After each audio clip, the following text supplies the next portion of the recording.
It's time now for the Peter Channel Afternoon News on this Sunday afternoon, January 17, 2016. Good afternoon, what are you? Peter Wiggins on the news at 12:15 p.m. here. Top story at 12:15 p.m. here on this Sunday afternoon here is President Obama on Sunday described the historic nuclear accord with Iran as proof that a smart, patient, disciplined approach to the world can yield better results than war. A plane carrying Washington Post correspondent Justin Rezin to Americans released by Iran left Iran and route to Europe on Sunday after the preparation of a landmark agreement on Iran's nuclear program. Hillary Clinton on Sunday shoving her attacks on Bernie Sanders over the Vermont senator working on gun control just as after the fourth debate as both led the Democratic presidential nomination tonight. At least 2 people were killed and several homes destroyed with damage as tornadoes and storms brought back to southwest Florida early Sunday. Martin Luther King had complicated legacy and gun violence. Tigerville, South Carolina. Ted Cruz's team had a theory about how the next 4 weeks will go. He will edge out Donald Trump in an hour, suffer Trump 8 days later in New Hampshire, and then by the 3rd week in February. Beirut. First clashes erupted between Syrian regime forces and Islamic State over the weekend in Dar Ezor. The extremist group made its latest push to take full control of the oil-rich eastern province. Washington, less than 24 hours after lifting sanctions against Iran for its nuclear programs, the Obama administration announced Sunday it was imposing new sanctions on Iran for violating the United Nations resolution against ballistic missile tests. American allies in the Muslim world don't want the Iranians to sit with them, as the U.S. and Iran have a long way to go before they can really be friends. Kabul, Afghanistan, a suicide bomber struck the home of an important tribal elder in the eastern Afghan city of Taliban on Sunday morning, killing at least 13 people, a government official said. In Santos, Brazil, a chemical fire in Brazil's largest port was extinguished after 2 days. Nearly 20 people were hospitalized with difficulty breathing. Jerusalem, Israeli Prime Minister Benjamin Netanyahu's office has condemned the lifting of sanctions on Iran, saying Iran will continue to work to develop nuclear weapons. Marine Corps officials have identified that 4 officers and 8 enlisted Marines missing after the 2 CH-53 heavy lift helicopters crashed off the coast of Hawaii's Oahu late Thursday night. Pop Icon shares taking it upon herself to make sure the people of Flint, Michigan have clean water after nearly everyone in the city was exposed to lead poisoning of a contaminant from flown in from a new water source. Giant panda bear cub Bebe seen photographs moments independent in National Zoos in Washington Saturday, as the cub born August 22nd made his public debut Saturday. 5 zoo members have been able to see him since January 8th. Cedar Rapids.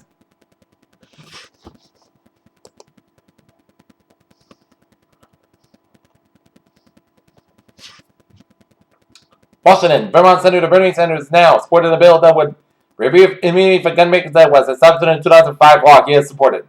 Washington, Democratic presidential candidate Hillary Clinton called for new sanctions to be placed in Iran due to the ballistic missile testing program.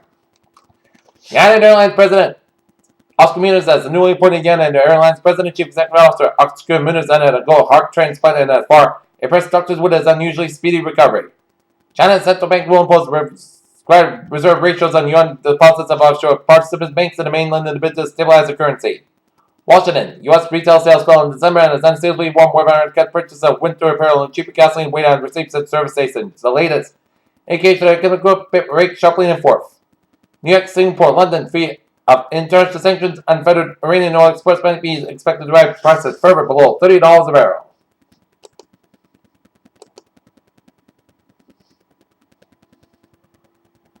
In Detroit, 18 automakers have joined an agreement to share and analyze safety data. A team of scientists in Japan may have detected the second most massive black hole within the Milky Way galaxy. The discovery may help scientists unravel the mystery beyond the evolution of black holes. The private spaceflight company SpaceX launched an ocean measurement satellite for NASA today that attempted to land the rocket and a drone ship in the Pacific Ocean. The brightest galaxy ever observed in the age of unraveling, but beyond the fate of the distant current of the cosmos, what could be the insight contributor to the understanding of this universe?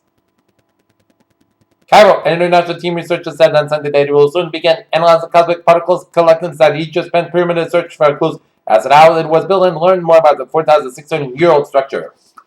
In Paris, a man died in the French hospital Sunday after taking part in a drug trial for a painkiller based on compounds similar to cannabis, and 5 participants remain hospitalized. The report says that it expense exposed system and weakness in the FDA approach to protecting the blood book through medical technology that may be harmful.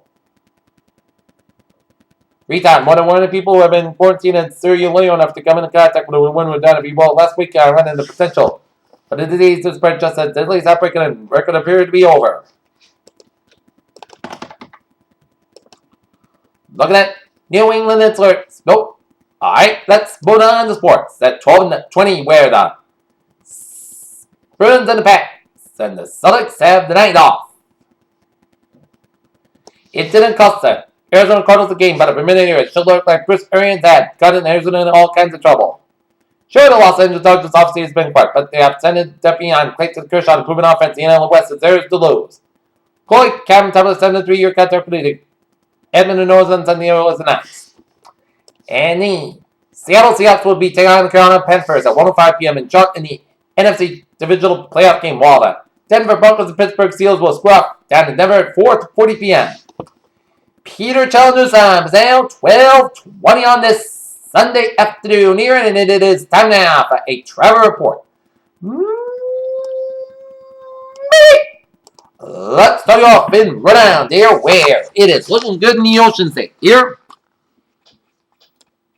out in Connecticut, it is looking good. Here, southeastern Massachusetts, it's looking good. Here, Mass back in the eastbound side, a little slow before Route 128 in Weston here. 24 in the northbound side, slow from 106 in West Village, Georgia, all the way after Route 123 in Buckton here. I-91 on the northbound side, it is slow from I-291 in Springfield here, all the way out to Route 116, so expect some delays in the Springfield stretch of I-91 here. Everett Turnpike on the northbound side can exit after 293 in Manchester, New Hampshire, so expect some delays here. But the 295 on the southbound side, a little slow around Main Turnpike in Garner, but otherwise, a smooth sailing commute on highways and byways of New England there. And I-89 on the southbound side of Vermont, a little slow after the Canadian border, and 95 on the southbound side, slow to Holton stretch here. Okay, looking at MBTA alerts here at 12:22 here.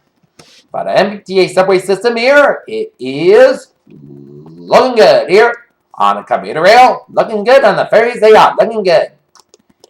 Peter Chaladusav is out 12:22 p.m. here on this Sunday afternoon here. And it is time off a weather report. And looking at the radar situation here, it shows a line of rain showers hugging the southern coast of Nantucket, merging with a line of snow showers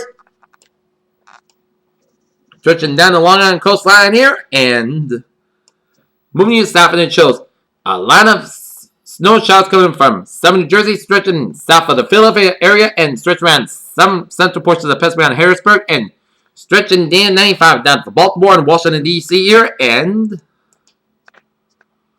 zooming you out, and it snows all the way down for northeastern North Carolina here, and a line of rain showers there, hugging much of the Carolina coast around North Carolina here. Okay. 7-day forecast goes like this. First of all, hazardous weather outlook here. Day 1 today and tonight, scattered snow showers with a localized area snow squall of 2 parts late tonight. Snow accumulation will generally be a dust in 1 inch, but some localized 2-inch amounts cannot be ruled out. The main concern will be during the early border portion of the community where roadways can become snow covered with poor visibility and any heavier snow squalls. Day 2 of 7, Monday for Saturday, scattered snow showers, perhaps a localized area snow squall will remain possible for midday and Monday. The main concern will be the remainder of the morning community where roadways can become snow covered with poor visibility and any heavier snow squalls. Wood advisory may be needed Tuesday for a portion of southern New England. There's to be a potential for northwest wind gusts to 35, 45 miles an hour, few gusts to 50 miles an hour. Here. Alright, let's take a look at it. 7-day forecast goes like this. This afternoon, the increased clouds are about 37 degrees, north at about 6 miles an hour. For tonight, snow may after 10 p.m. Low end 23 degrees, and north at about 5 miles an hour, chest pitch is 8%. New circulation 1 to 2 inches possible. Monday looking days. No showers likely remain before 10 a.m. Cloud skies are becoming most sky about 29 degrees. Light west wind increase at 11 to 16 miles an hour in the morning. Winds could cut high, 33 miles an hour, chest pitch at 6%. New circulation less than half an inch possible. Monday night, most skies are 11 degrees. Wind chill hours low 1 below. West wind about 13 to 15 miles an hour. Gust size 26 miles an hour here. Tuesday, most skies got about 25 degrees. Winds with west wind about 40 to 21 miles an hour here. For Tuesday, most skies got about 50 degrees. For Wednesday, Saturday, most skies got about 32 to about 17 degrees. Thursday, both southern podcasts got about 32 to about 15 degrees. Friday, both sides got a chance of snow, have about 33, about 22 degrees, chance of 30%. And for Saturday, chance of snow, most guys got have about 34 degrees, chance of 40%. Currently, not near. Cloudy and 37, humidity 54%. That is going to be it for the Peter channel afternoon news at 12:15 p.m. on this January 17th, 2016 on a Sunday afternoon. Pitty was your people. Good afternoon, goodbye to you at 5 o'clock for a 5 o'clock report. Have a good afternoon here.